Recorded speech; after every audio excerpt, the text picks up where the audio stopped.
Кыргызстанда кызуу талкуу жүрүп атат. Кумарканаларды легалдаштырыш керекпи? Бул бизге пайдасы көбүрөөк болобу же зыяны көбүрөөк болобу деген сиздерге да маалым болгондой, бир тараптан өкмөт казына толуш керек, акча керек бизге, кризис жакындап атат, андыктан биз кумарканаларга уруксат берели, легалдаштыралы жана алардан салык топтойлу деген. Экинчи тараптан жок, биздин жарандарыбыз ойноп кетсе, кирсе, мал мүлкүн уткузат, үй бүлөлөрү бузулат, не кереги бар? Динибизден да бул арам, шариятта уруксат бербейт деген эки көз караш айтылып атат.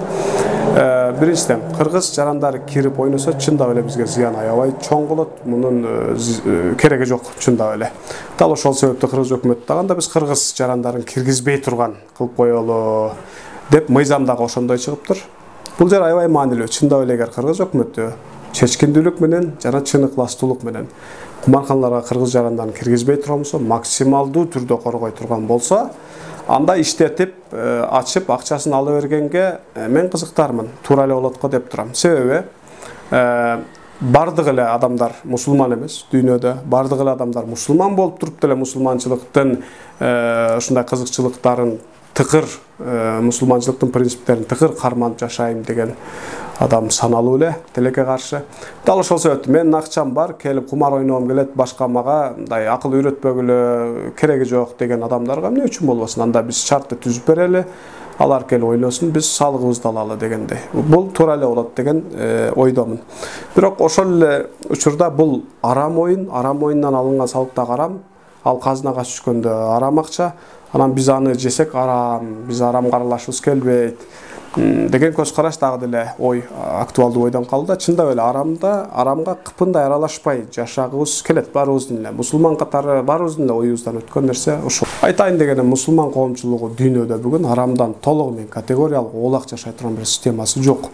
Дүйнөгө деле сунуштай албады. Мисалы үчүн бир дагы арам аралашпаган банктарда мисалы процент жеткен, пайыз жеткен арам акча дейбиз, мисалы альтернатива сунуштай алдыбы мисалы мусулмандар, биз мусулмандар сунуштай алдыкпы? Жок. Саясий тутуму өлкөлөрдүкүн сындайбыз, мисалы кээ бир өлкөлөрдүкүн мындай кылат, анан кийин баскынчы. Биз альтернативалуу бир системабыз барбы? Өзүбүз өрнөгүн көрсөтүп, аларды тамшандырып, мындай өзүбүз дүйнөгө ээлик кыла турган бир система сунуштай алдыкпы?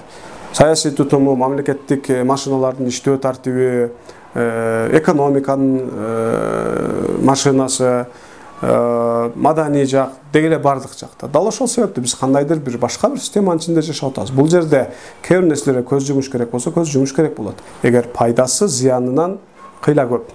Жана биз ошол пайдага муктаж болуп турган абалда болсок, эгер менимче азыр ушул жерде ушундай бир абал бар, анда биз зыянга көз жумушка туура келет. Арамдан толугу менен категориялык түрдө узак туруу деген шартты азыр койгонго, талап кылганга моралдык укугубуз азырынча жок деп ойлойм. Андыктан азыркы реалдуу абалды эске алып туруп, реалдуу абалга карап туруп кандайдыр нерселерди айтыш керек, сунушташ керек болуп атат. Бул арам толугу менен мындан узак туруш керек деген көз карашты айткан тарапка мен бир-эки суроом бар. Бир, бүгүнгө чейин деле кумарканалар иштеп эле жүрөт экен, жашыруун. Эмне үчүн масштабтуу маселе көтөрүлбөдү? Чындап эле акыретиң карайып кетет, ал жакта тозокко түшө турган болуп каласың, же бул дүйнөдө дагы үй бүлөлөрүң бузулат деп чындап эле кыргыз жарандарына, кыргыз мусулмандарына ушунчалык күйсө, ушул катмар азыр каршы чыгып аткан бетке кармап. Эмне үчүн буга чейин масштабтуу маселе көтөрүлгөн жок? Бул биринчи суроо. Экинчи суроо, эгер азыр биз ачпай койсок, легалдаштырбай кое турган болсок, мисалы үчүн салык түшпөй калат, миллиондогон доллар же болсо миллиардтаган сомдор түшпөй калат деген сөз. Миллиардтаган сом түшпөй калса, Кыргызстанда миллиардтаган сом жумшалыш керек болгон, зарыл болгон кээ бир иштер бүтпөй калат деген сөз. Бул кээ бир иштер бүтпөй калса, мунун запкысын эл, карапайым калк көрөт деген сөз. Балким өзү байкайт, балким байкабайт. Татыксыз жашоодо дагы деле калат. Татыктуу жашоого дагы бир кадам кеч жетет деген сөз. Бул кызыктырдуу экен, мисалы үчүн ушул шариаттын өкүмдөрүнө катуу мындай турган кишилерге ушул кызыктырдуу экен, мисалы ушул зыяндан улам, ушул акча келбей калып жапа тарткандын эсебин ким берет мисалы адамдарга? Бул экинчи суроом болчу. Дал ошол себептен реалдуу ойлонуш керек, реалдуу шарттарды эске алып, демагогиядан узак, бирок реалдуу шарттар менен акылдуулук менен чечим чыгарыш керек деп ойлойм. Бизде канжалаткан, чөгөлөткөн, бизге аябай көп зыяны тиген бул кумарканалардан түшкөн салык, кыздардын кыска тар юбка кийүүсү, алардын ачыкта калган чачы, зына кылынган мейманканалар, отелдер, жаңы жылда же туулган күндө жана кээ бир ажекелер монда эсептеп отурган бокалдар эмес.